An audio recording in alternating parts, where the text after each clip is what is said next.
Aloha, my name's Anna Covert, and I'm coming to you from my battleship here on the beautiful island of Oahu. This week on the Covert Code, the topic is the Art of Authentic Advocacy, and I'm pleased to introduce Alex Knight, Chief Revenue Officer for Snoball, the platform that is revolutionizing word-of-mouth marketing. With a proven track record of turning customers into advocates, Alex is here to share insights and tips that any business owner can use to leverage the power of word-of-mouth marketing and turn it into actionable revenue for your business. Thanks for being here, Alex. Thanks for having me. I'm excited to join. To start off, can you tell us a little bit about your professional journey and how you came to work at Snoball? Certainly, yeah. I think I'll have one of the more circuitous professional journeys that you'll see for your podcast guests. So I'm actually a recovering attorney. I went to law school, graduated law school in 2018.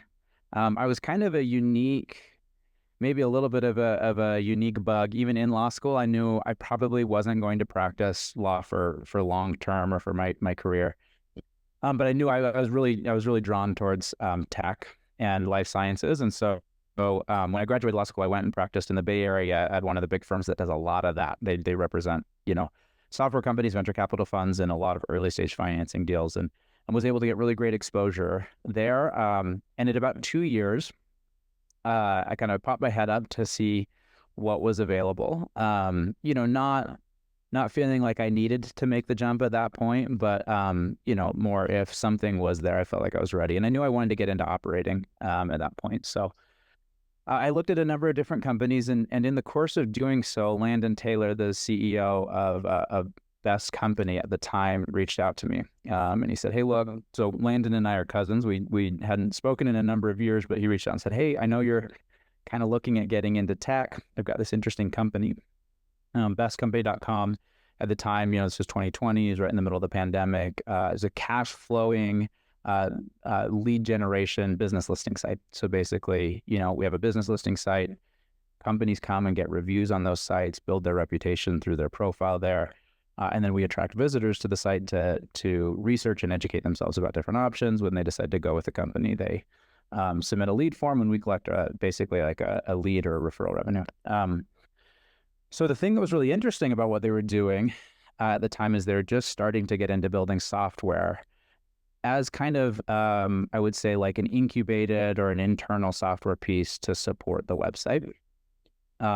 But that was really just starting to get really interesting kind of in their strategic framework.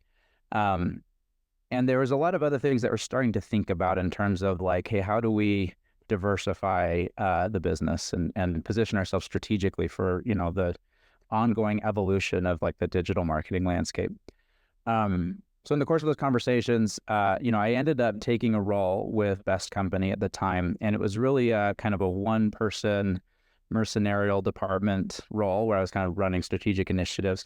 But from there, my role evolved, and so I went from that position to, after a couple of months, I started running all of our lead gen, so both the paid marketing side as well as the lead buyers, the business development team there. And in almost 3 years ago, so March of 22, that would have been, I transitioned over to the software side and started running all revenue, so both our software revenue, our software sales team, as well as the leads. And then in January of this year, of 2024, we underwent a somewhat interesting transaction where we retained bestcompany.com, but we sold the lead monetization rights to almost all of our primary categories to Modernize, which is a Quinn Street company. And that was really us planting our flag as like, hey, look, we've seen enough positive signals on the software side. We rebranded to Snowball, and we said, hey, that's who we are. Going forward, we're going all in on building and scaling this software side of our business. So I'm a software revenue leader who didn't come up through software even, and certainly didn't come up through software sales. So I'm definitely still drinking through the fire hose and trying to learn what I can in the journey. But yeah, that's kind of what brought me here. Well, that's interesting. So, that's when I first met you was through Best Company. And so what is the vision for Snowball, and why did you decide to do this rebrand? Yeah, great question. So it really was from the beginning, the kind of the objective or the journey for us in building software was really to satiate fairly immediate needs from existing relationships, right? So on the best company side, we had a lot of lead buyers who were saying, okay, that's great that the business listing site is anchored to reviews. You're trying to do the really like white hat, transparency matters, business listing thing. But if you're going to do that, we need help with generating reviews. Like we need to have solutions. Right. So they're really kind of made to order feature sets originally, right? And that was great. It allowed us to kind of like build software to some low hanging fruit and get some kind of early customers, right? An early customer base.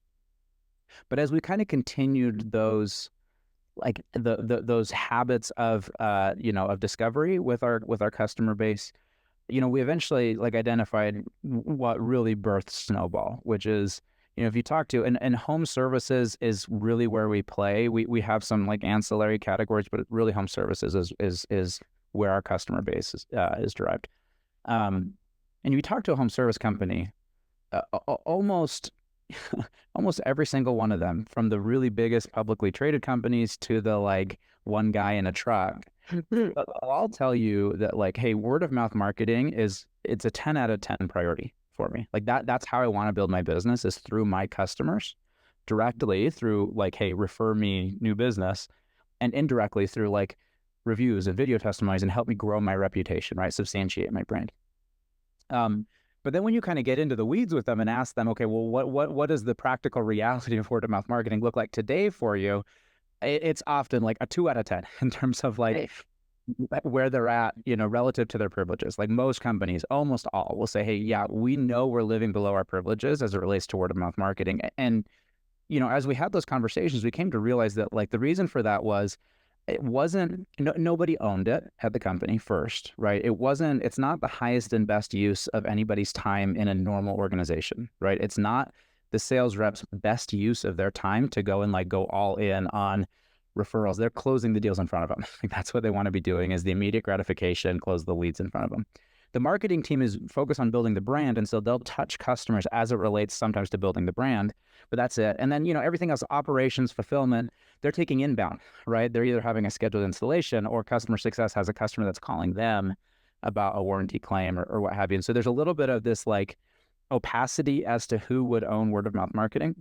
And the other thing, and more importantly, is like, for word of mouth marketing to be done right, it necessarily needs to include like this cultivation of the customer relationship beyond the point of sale, right? So ongoing communications that feel authentic, that feel personal, and that's very hard to scale. Like that's very hard for a home service company to implement within their existing framework. And so we identified this opportunity to be kind of both. So we can take ownership. We're a platform solution for word of mouth marketing, meaning like you can shove it off to us.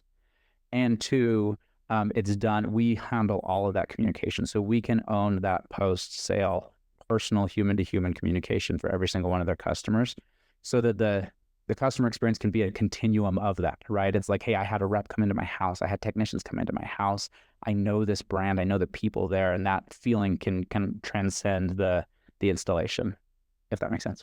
Yeah, no, I think it's really important. And you're right that there are those you always just forget. It's almost like, and I think a lot of people feel, even if they've had this relationship with this customer, they feel almost bad about asking for a review or a referral.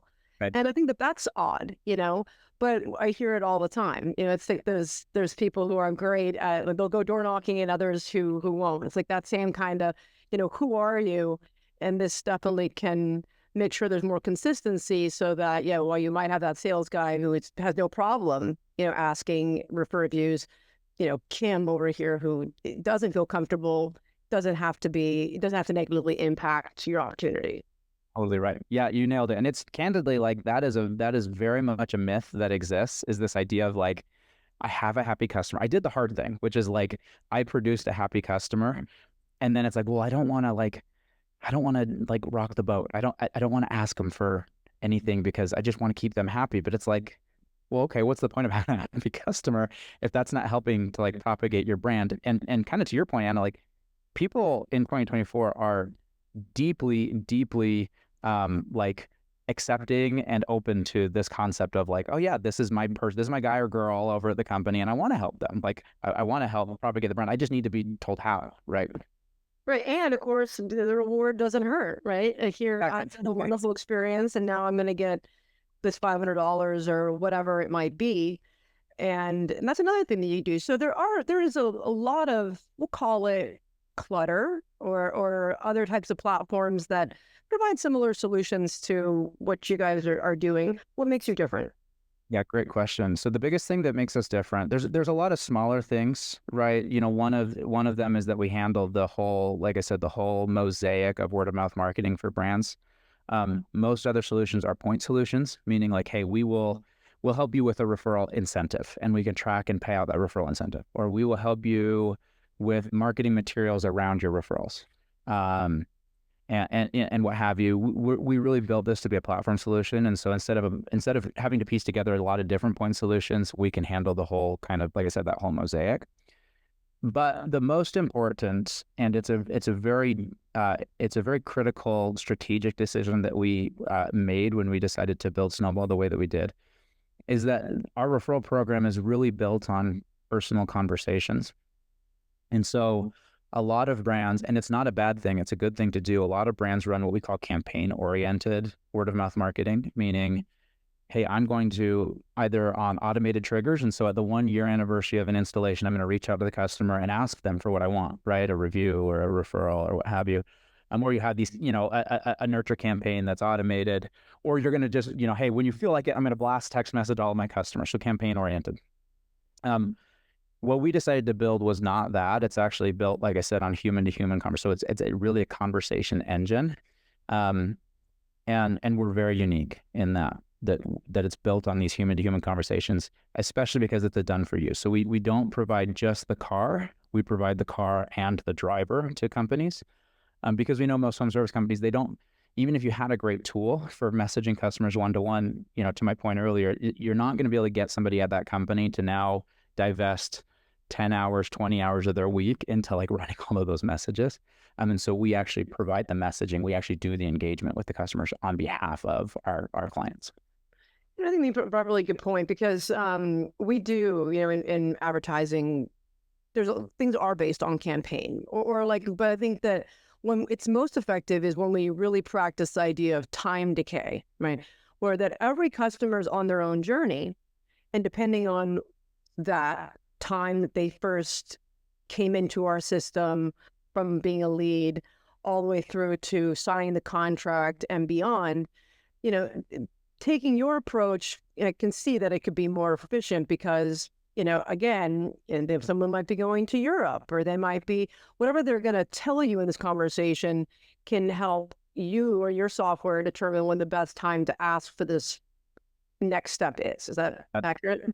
Yeah, no, you nailed it. Like I definitely ascribe to the on our sales side, like the time kills all deals rule. Like time decay is very much a real thing. And so if you can earn the top of mind early with a customer and develop the relationship, it's important. But to your point, the one thing that can circumvent the time element is the relationship element. And you have to think, again, this isn't all transactions, but in home services, there's this interesting experience that's usually like you have kind of broad-based awareness campaigns is where most customers start their journey, but they eventually get through this funnel that becomes very personal, right? In a home service, like I'm letting somebody into my house to give me a proposal, to help me work through, permitting and approvals. I'm letting people into my home to work on my house. I've seen them face to face, eye to eye. And so it becomes this thing where it is a personal relationship. And what we found is if you can, a lot of times that gets discontinued at the moment that the customer's paid the bills, right? It's now, back to this kind of like arm's length service level relationship. But if you can continue that personal relationship, and to your point, right? If a customer says, hey, I can't think of any referrals. Thanks for asking. I can't think of any referrals right now. I'm going to Europe. I'll be back in 2 weeks, and I'll try to think about it then. If we can follow up and say like 2 weeks later, hey, how was Europe? I hope you had a great trip.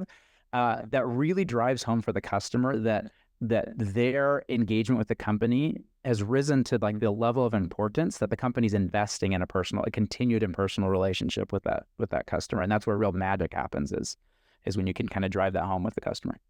So, okay, then And of course, in the next question, we're going to have to ask is about AI, right? So while these are personal conversations, how are you able to manage this? Yeah, so we get it all the time. Yeah, get it all the time when we're pitching our product. It's like, okay, this is a human that's running this conversation. Why doesn't this cost as much as me hiring a full-time employee, right? Like, where's the leverage here? And for us, really, it's the not so secret sauce, and it's really, like I said, it's the strategic decision that we made when we built the product was a human being is always going to fit interstitially between the customer and the messaging, meaning a human being is going to send, they're going to read, they're going to engage with every message, but that the human being is supported by our own proprietary AI, and that AI is going to do things like, hey, I've read the context of this conversation, and this is what I would suggest you do. There's a couple of actions that our messaging agents can take. Certain things like, what we've learned over hundreds of thousands of conversations with homeowners is that they generally tend to take a couple of different lanes. And so we have some, playbooks built within each of those lanes that allow our agents to be hyper efficient. We can still be very responsive to the messages, but they're not having to go and like type every message from scratch like you would otherwise have to do if you tried to kind of do it, build it in-house for a company. Okay, interesting. So what are the metrics that you're looking at with your clients to determine success of a campaign? Yeah, it's a great question. And I would say, like, with us, we always view this in kind of three time frames. The first is the first 60 days. Like, so for us, the first 60 days are going to be a very strong indicator for us for what the next year will look like with a client. And then we'll also look at 6 months to see, is that tracking? We know that at least from like a referral generation standpoint, whatever we get in the first 60 days, because of the ongoing nurturing and relationship building, that number will double between 60 days and 6 months, almost invariably. But the like KPIs or the metrics that we look to, working backwards from the most important is, the first is revenue. So the nice thing is we're generating real referrals. We're tracking those referrals. We know when they close. So we normally have either an exact or a very close sense, like projected sense for how much new revenue has our engine generated for a company. But working backwards from that, we want to look at how many referrals has that generated. And a lot of home services, you have a prolonged sales and fulfillment cycle. And so we want to be able to say, okay, like, is the pipeline strong from referral leads, right? We also want to look, interestingly, at what the diaspora of those referrals looks like. So for example, if you had one person who's like, I'm going to refer 30 people to you, that doesn't mean the same thing as 30 people referring one person. We prefer the latter because what we know is once we can evidence to a customer that the referral program is real, meaning they're going to get real money in their account for these referrals, usually that close or that, complete a downstream action, the likelihood that they refer more people over the next year is exponentially higher, right? It's more than half of the total referrals we generate are from repeat referrers. And the other is, we just know that means more people are engaged. They're like willing. You have a broader base of people that think highly enough about the brand that they're willing to take that action of referring somebody. So from that, working backwards, we look at our system is built to identify and catalog happy and unhappy customers. We call them advocates and detractors. And then we build from the advocates all the other things you'd want to get. And then detractors, we try to triage through customer support. So we want to see what's that ratio, right? How many advocates, how many detractors? And then from the advocates, we also want to start tracking, the other things we care about are the things you also want to get out of a customer that isn't a referral, right? How many reviews are we getting? How many video testimonials are we getting? Those types of things.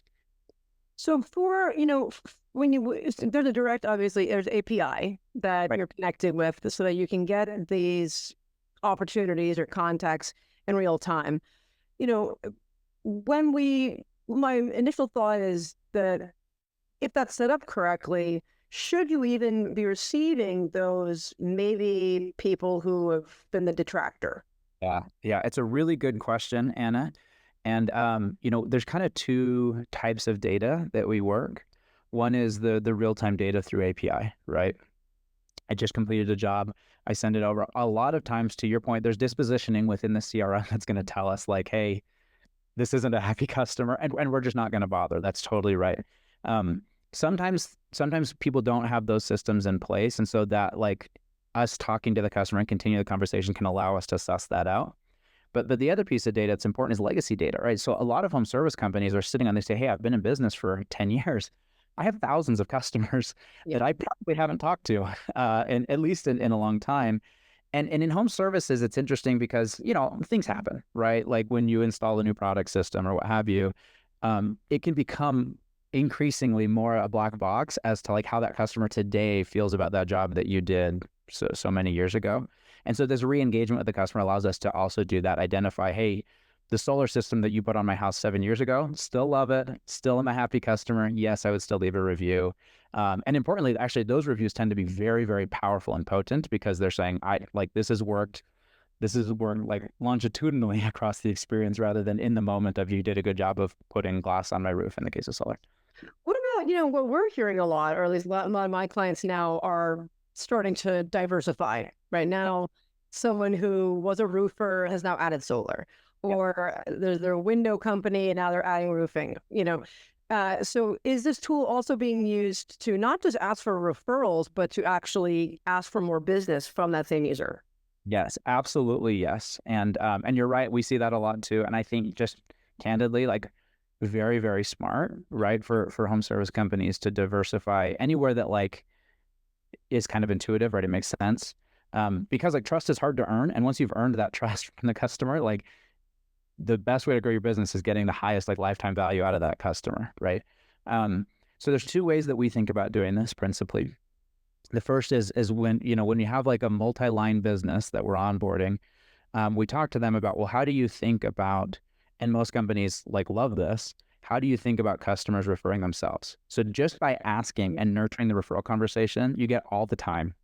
Well, hey, like, can I refer myself for my other home or like my cabin? Or, hey, I'm actually thinking about getting a battery backup. Or, hey, do you guys happen to do this, that, or another? So being able to say yes, and you can actually refer yourself, or yes, and there's this, there's this exclusive benefit associated with being a repeat customer is the first. And then the second is, how do we think about the positioning of the multiple lines of business with the customer? And so, when we onboard a company, we'll build a bespoke playbook for our agents to work from. And a lot of times that will include things like, oh, hey, I don't know if you knew this, but we also do this, that, or another. And if you know anybody, yourself inclusive, that is interested in those things, we'd love to talk to them. And here's the referral program. Yeah, I think that makes a lot of sense. And then, talk to us about so one of the things that is always on the tip of everyone's tongue now is these new FCC guidelines, right? Yeah. Or when you start, wanting to do text campaigns, the A2P compliance, and that if you get too many, stop messages, then that can stop your campaigns. What can Snowball do to help protect customers by doing externally? Yeah, that's such a good and important question, Anna. So from a compliance standpoint, there's a couple of things that are really important in terms of how we position and build the product. The first is, when you think about it, the FCC TCPA guidance, the one-to-one consent that's coming down in January, which is like transformative in the digital age. Yes. I think it's the most important and like maybe the most significant to the like practical realities of digital lead gen regulation that I've seen in my time that I've been in this space. We are not an auto dialer as defined by the TCPA, which is very important. And not basically the TCPA says if you're using any auto dialing technology to reach out to customers that have not provided one-to-one consent, you're in violation, and the penalties are severe for that. So we do not engage as an auto dialer because we have human beings that are actually sending the message. That's the other really important piece of the human sitting interstitially in the messaging, right? Rather than just having it be AI that's just pushing out the message, even though it makes our product more expensive, right? The other is we actually, there's a lot we say no to from a data perspective. Companies a lot of times when it's working, right? So they'll say, hey, here's my customers. We start generating a lot of referrals. I'm like, hey, this is great. What about dead leads? Like, what about aged leads? What about other data that I've like spent money to acquire over the last X years of my business? And we will actually normally say no to that. And the reason for that is exactly what you highlighted, which is like we are hypersensitive to our deliverability rates. We want to make sure that like customers are not feeling like this is spam because it isn't, and opting out or marking as spam or what have you. The other piece of this is within being an auto dialer is to make sure that we're managing and our deliverability rates are really good. And we do things like matching area code and everything like that. But the other thing is like we train our agents on, at the absolute first opportunity to demonstrate authenticity, take it, even if it feels like not necessarily like salient to the conversation about referrals, right? So if you're like, hey, can't talk right now, my dog's barking or whatever, we're going to talk about your dog barking in the next message to demonstrate to them, like, look, this is not, I'm going to be texting you every 3 months to ask you for referrals, right? And that really helps with, like I said, deliverability and opt-out rates. That's nice. And so can you have like a vanity? Does the number come from the company? Or are you using this? Produce it on a, yeah, which is also another thing, just from like a compliance and liability standpoint. We own the number on our end, right? So does it show up with Snowballs? Is it for instance, or is it unnamed? Great question. So we actually don't call. We do all of our messaging through SMS, in part because auto dialing when you're calling includes a whole other litany of compliance things that are nuanced and tricky to navigate. But also SMS allows us to not get over our skis from a context perspective, and it allows us to be thoughtful about the entire like history of the conversation and the relationship. So it's just customers, or so if the customer does say, maybe they're old or whatever, yeah. Oh, I do, but can you call me? What do you do then?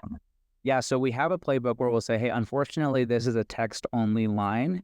But if you have any questions, I can put you in touch with customer success. I can have this, and we can actually go back to the company and say, hey, this customer is actually looking for you to give them a call if they have a question about their system or the referral program or what have you. But most customers, they understand that. Even the older ones, like, okay, it's a text-only line. I'm going to keep the conversation here, but I have this alternative path to a live conversation if I need one. Yeah, and then I remember when I first saw the first demo that salesmen could have kind of their own, call it squeeze environment, if they wanted to have like a landing page. So could the system recognize, oh, this is Jen's lead, and now, here's Jen's number. Yeah. Yes. And you highlighted a really important thing that I haven't talked about, which is like how we position this referral program, especially in home services where it's such a personal sale.